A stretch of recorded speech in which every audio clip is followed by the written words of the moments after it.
प्रश्न श्रोताओं के, उत्तर राजेंद्र हलपुरा की। आज हम कुछ आपके सम्मुख प्रश्नोत्तरी, सामाजिक प्रश्नोत्तरी प्रस्तुत करने जा रहे हैं। यह वीडियो अगर आपको पसंद आए तो सब्सक्राइब करें और दोस्तों से भी शेयर करें। पहला प्रश्न किसी श्रोता का है कि सुख क्या है। उन्होंने प्रश्न किया है कि सुख क्या है, तो इसका उत्तर हम दे रहे हैं कि सुख एक सकारात्मक सोच है। जो व्यक्ति जैसी सोच बना ले वही सुख है।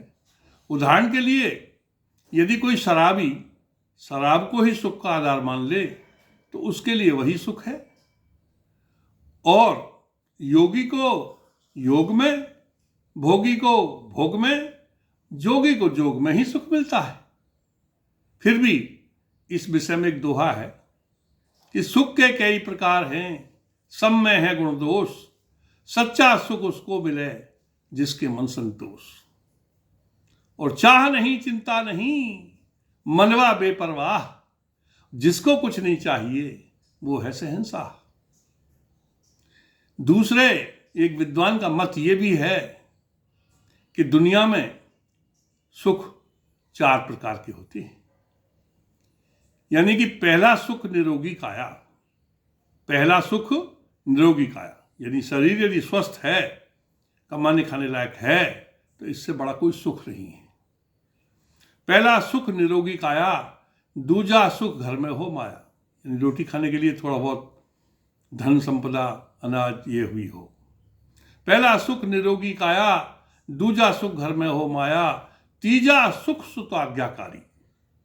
जिसका बेटा आज्ञाकारी है उससे बड़ा सुख नहीं। तीजा सुख सुत आज्ञाकारी, और चौथा सुख पतिव्रता नारी। ये विद्वान का मत है। अब दूसरा प्रश्न आता है कि दुख क्या है। दुख भी एक अनुभूति है, दुख भी एक अनुभूति है, सोच है। उदाहरण के लिए, एक ग्वाला वर्षा में भीग रहा है और भैंस पर बैठकर मजे से मल्हार गा रहा है। गाय भैंस चराने का कार्य है। वो इसमें इतना मगन है कि उसे कुछ नहीं चाहिए, उसे तो बस रोटी से मतलब है, सिर्फ बातों से उसका कोई संबंध भी नहीं। परंतु फिर भी दुख के बारे में एक विद्वान का मत है कि भूमि छुटन भैया मरण। भूमि छुटन का अर्थ यह है कि हमारी जमीन जायदाद छिन जाए, राजपाट छिन जाए, तो ये इसका अर्थ ही सीधा सीधा भूमि छूटना है। भूमि छुटन भैया मरण, छुटे कुलवंती नार, और पुत्र बिछोहा होत है दुनिया में दुख 4। ये 4 बताए गए हैं। तीसरा प्रश्न है कि स्वर्ग क्या है। स्वर्ग वास्तव में बहुत से लोग कल्पना करते हैं कि ऊपर कोई चीज होगी, ऐसा कुछ नहीं है। स्वर्ग भी एक अनुभूति का नाम है। जैसा हम महसूस करें, हम महसूस करते हैं कि हम स्वर्ग में हैं, तो स्वर्ग में हैं। एक विद्वान का मत इसमें फिर भी है कि काया हो निरोगी, काया हो निरोगी, घर में हो सहकार, यानी परिवार में प्यार हो, आपस में सामंजस्य हो, सहकारता हो, एक दूसरे का कहना माने। काया हो निरोगी, घर में हो सहकार, जहां परस्पर प्रेम हो, स्वर्ग बने घर द्वार। वो घर भी स्वर्ग है। स्वर्ग एक अनुभूति है।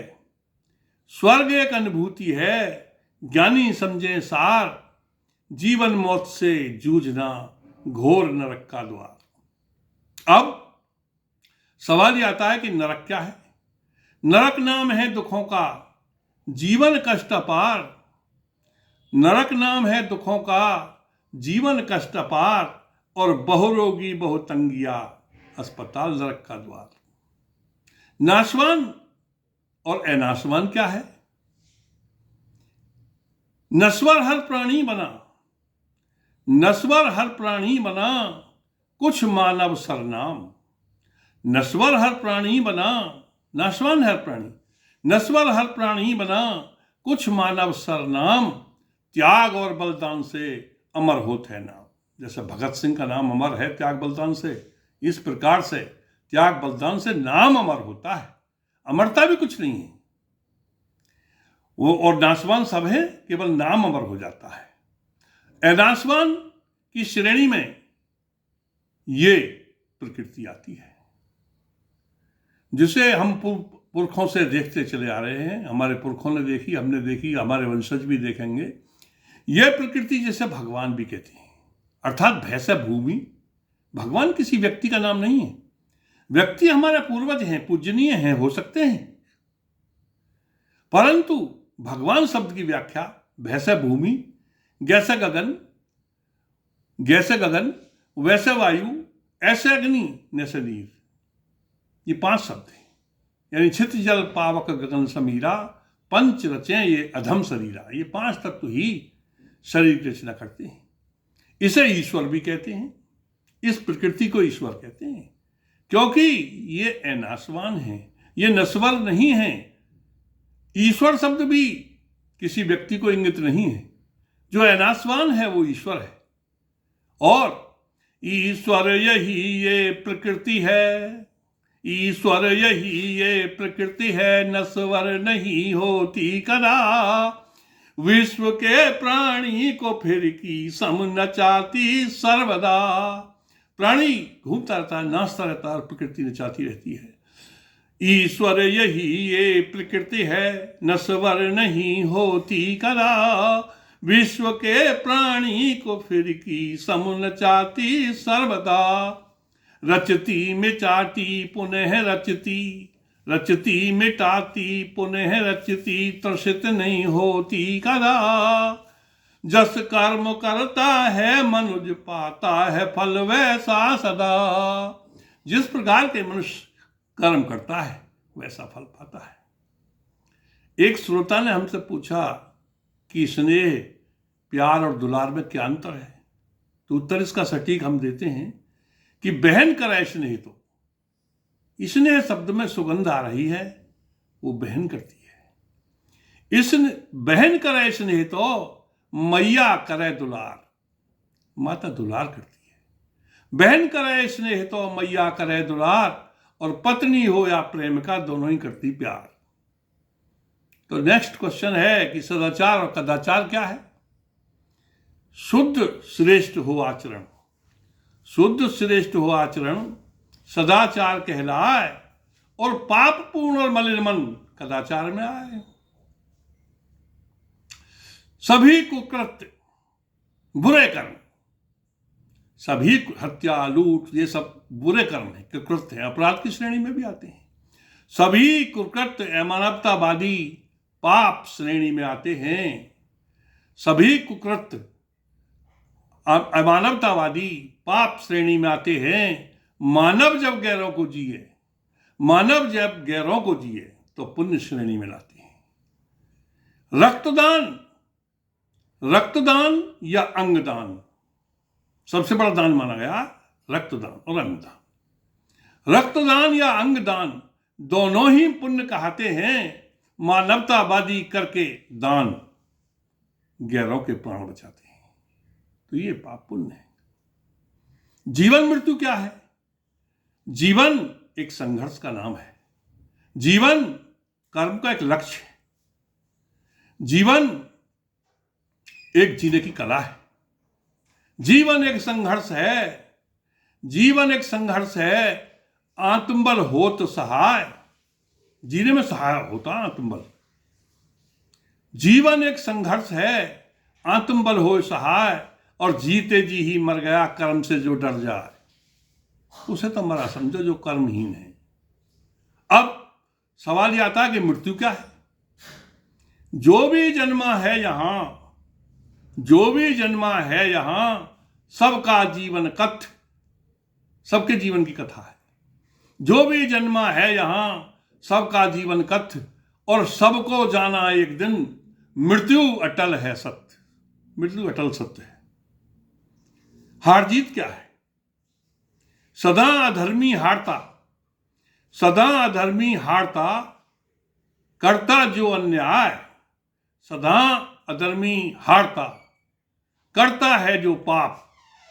सदा अधर्मी हारता, करता है जो पाप, और जीत सदा ही सत्य की, समय ही लेता मां। भारतीय सदवाक्य भी है, सत्यमेव जयते। अंधकार, प्रकाश, शिक्षा और संस्कार क्या है? अविद्या अंधकार है, यानी कि संस्कृत में कहावत है, विद्या विहीनो पशु भी समानो। अविद्या अंधकार है, शिक्षा है प्रकाश। शिक्षा रोशनी है, उजाला है, जीवन का दीप है। शिक्षा, अविद्या अंधकार है, शिक्षा है प्रकाश, और शिक्षा संग संस्कार हो तो समझो समग्र विकास। कार्य की करने की कुशलता क्या है?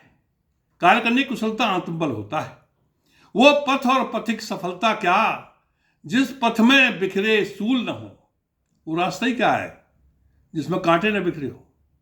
वो पथ और पथिक सफलता क्या, जिस पग में बिखरे फूल न हो। और नाविक की कार्य कुशलता क्या, यदि धाराएं प्रतिकूल न हो। यानी धारा, प्रतिकूल धाराओं में भी नाव को किनारे लगा दे तो वो नाविक कुशल है।